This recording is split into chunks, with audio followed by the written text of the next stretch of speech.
dancing in the street, exercising, or just practicing a bit of singing. I went down to Bromsgrove Day of Kindness to find out exactly what this was all about. This is all about bringing that little bit of power into us, get together and actually feel love and feel a part of our communities and a part of each other.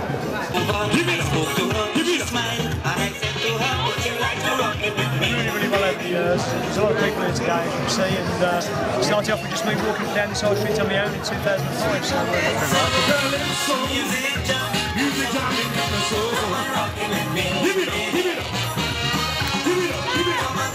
Squat, rack and press is another really good fat burning exercise incorporated in all of the 37 exercises. It reminded me so much of the loving community that I came from back at home. It brought a tear to my eye. Stick demonstration now.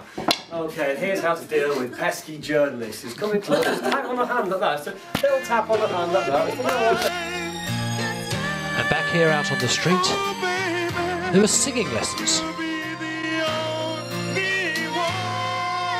Although I wasn't quite sure who was teaching who.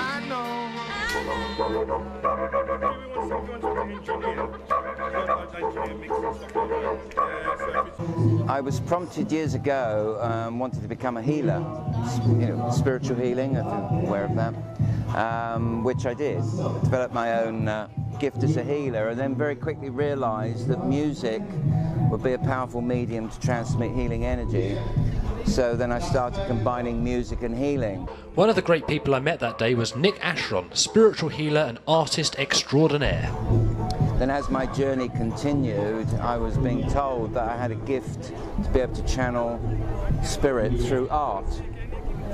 And subsequently I became a psychic artist, so now I combine being a psychic artist with being a musician. Psychic artist basically means that I'm working as a channel in the same way that a medium or a psychic does, but through art. I'm able to actually draw what people call their spirit guide helpers. That's been one of my main occupations.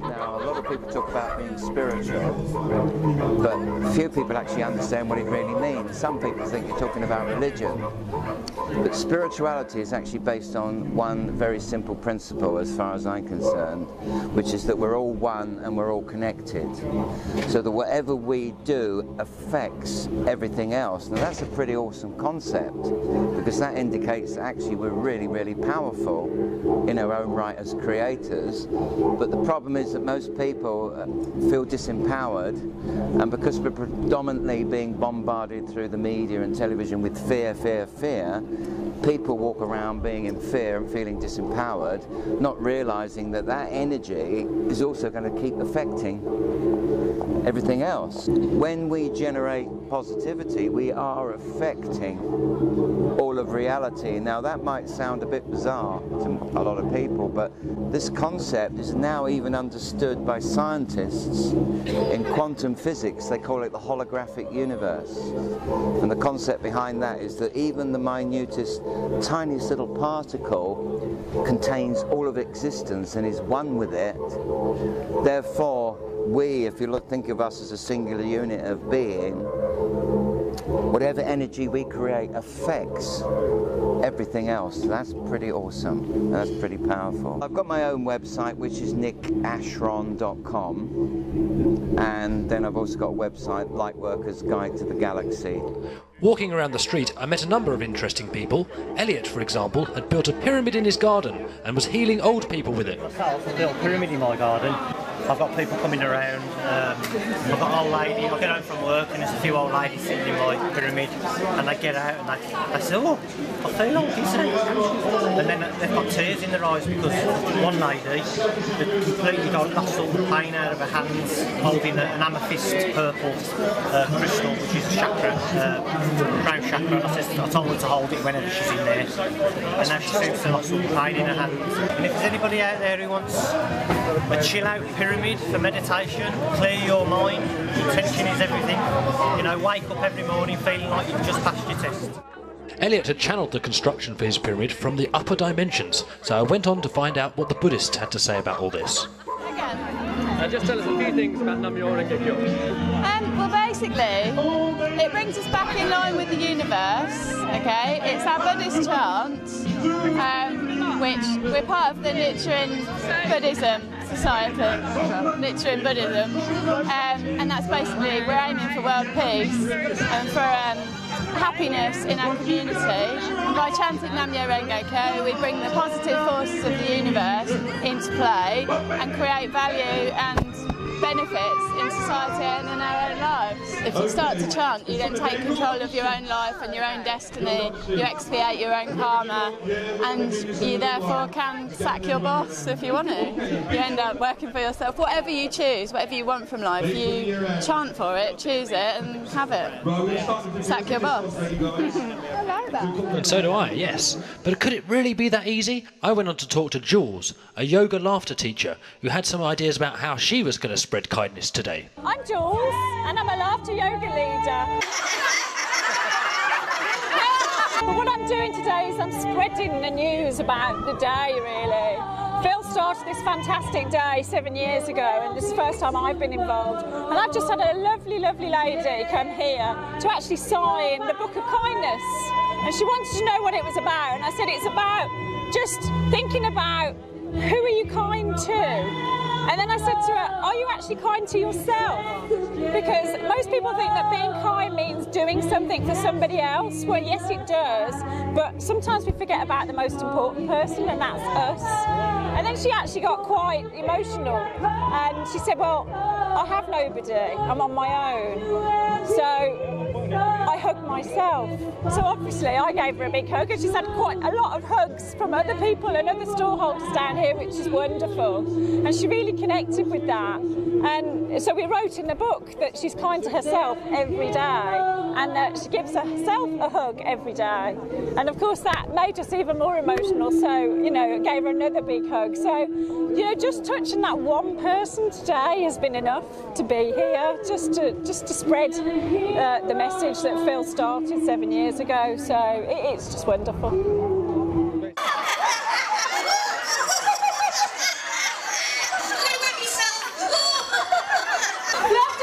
About laughing for absolutely no reason whatsoever.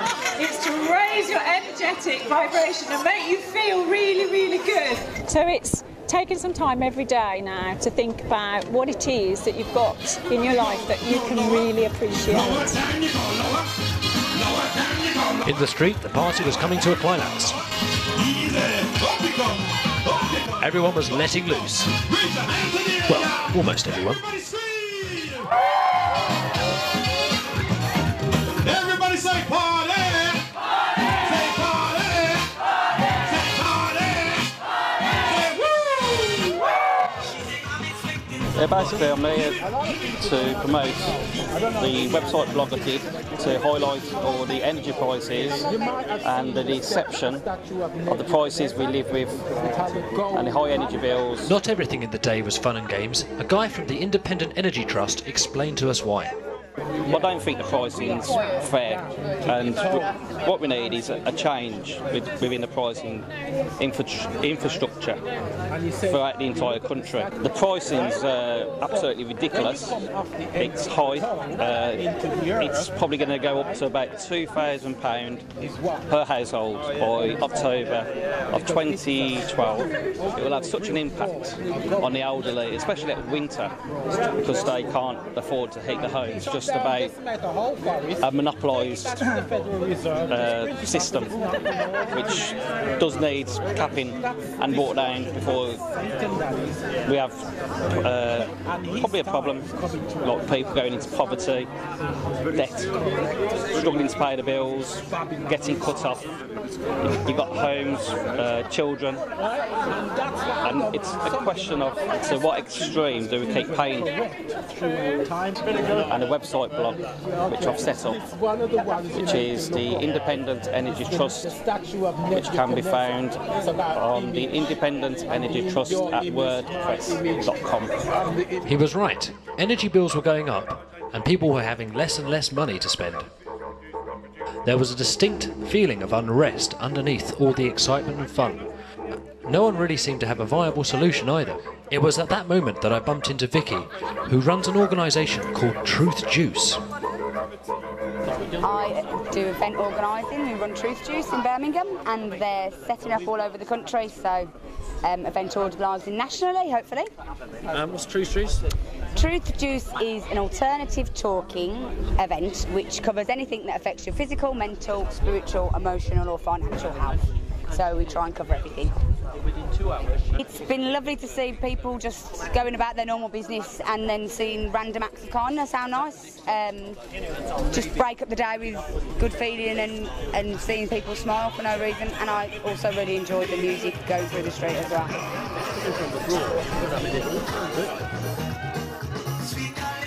I'd had a really good day down at Bromsgrove Day of Kindness.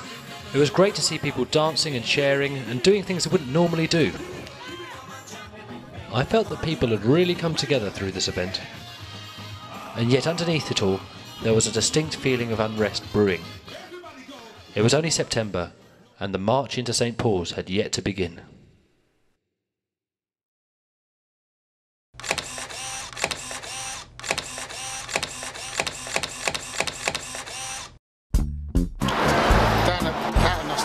Down by St Paul's, there's a demonstration going on down there.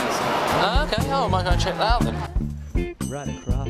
On my way in the underground to St Paul's, I bumped into a local samba band. Occupying the London Stock Exchange, and the samba band, and everybody crowds around us who give them lots of energy. Make it happen, oh, we got to try somehow. Yeah, try. We're going to protest. But oh, we gotta turn it on its head, 'cause no one's really knowing quite where we are going or if we can loosen up today. Find a deeper understanding of that fellow man. Well, only if we try to find a way. What is it that we must do? Open up that point of view, not be complacent and say, okay, we're gonna have the reason and fight this whole world treason. Sorry, what's going on here then today? Demonstration against government cuts. Demonstration against government cuts. Is it okay to go over there or? Yeah, you can get in if you want to. Okay. Make a brighter day, people need to make. What are they actually doing here? Protesting. Oh right, okay. What's the protest about? Leave out the cuts that the government are making. Oh, okay. To make it happen, oh come on and try somehow. You've been here for a while, I saw you earlier. To make it happen. Oh, I only just arrived, I see. Yeah. Can I get through this way? Is that the way to go? Or? You can go in here, yeah, no problem. Yeah. The police seemed to think that the protests were all about the government cuts, but I asked the protesters to see why they thought they might be there. I think the general feel there is we want our money back approach because, well, effectively everybody feels ripped off by the banks, I suppose.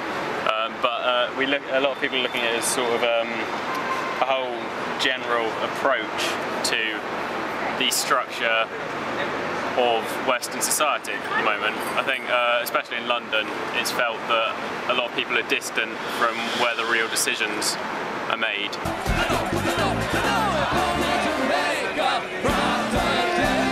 It's bringing down the pillars of capitalism. The Occupy movement is global. There are lots of different types of people who, all feel the same way. The same way either let down or angry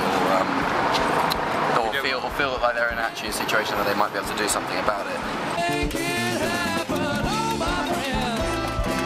I mean, the financial system is international. There's no such thing as like a nation-state economy anymore. So it has to happen internationally if we're going to bring about change.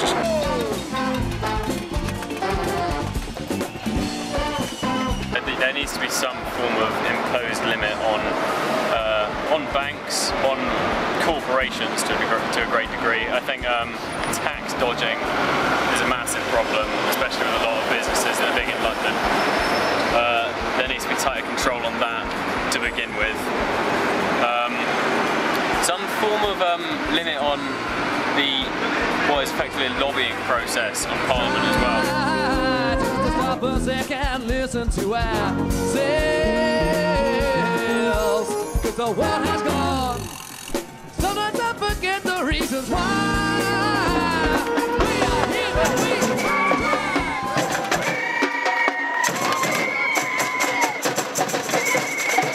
The Samba Band arrived in St Paul's and did indeed bring its energy to the people. They even brought a smile to a few of the police officers' faces.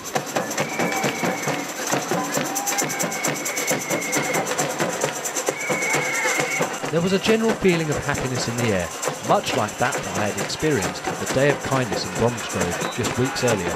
So many people had gathered together to see if collectively they could not make a change to this world. If not for ourselves, then for our children.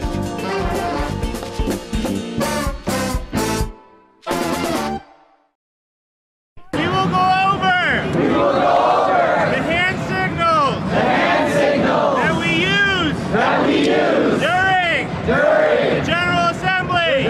Participatory democracy is a system in which people vote in collective gatherings in order to decide their fate and maximize collective liberty. We are all part of this movement. Part of this movement. It's a model for a new society. It's not a protest in the sense of being against something. It's about like people making things happen rather than expecting like someone else to take care. I think a lot of people are very confused because they're starting to wonder why it is controlled from people that don't actually stay on the camp. Loads of people make decisions and vote rules and then clear off site. Who are these people? Why are they making rules? Where's the donation money going? Why is the community kitchen closed at midnight? Is this just a media showcase? We amplify each other's voices. So we can hear one another. All that is going to be another Crown-controlled monetary system with another set of rules behind it. Everything else that's gone on, more statutes and acts are going to be behind that. The Robin Hood tax that they want to enforce, it's all just for your own enslavement. The process is meant so you can be empowered. So you can be empowered to go to your own communities. To go to your own communities. Wherever you are. Wherever you are. And people think they're doing a good thing and voting this stuff in because they're doing it from the heart. They don't actually see how deep this deception is. So they're letting the people that are organising it, making the rules, and then there's a load of people voting it in, and they don't know what is about to come with this new monetary system that the banking elites want to offer them. It's crazy, but it's so obvious to see. All over the world there are small countries practicing outright nationalism, but they are all beholden internationally to the monetary system, to the internet, the IMF and the World Bank.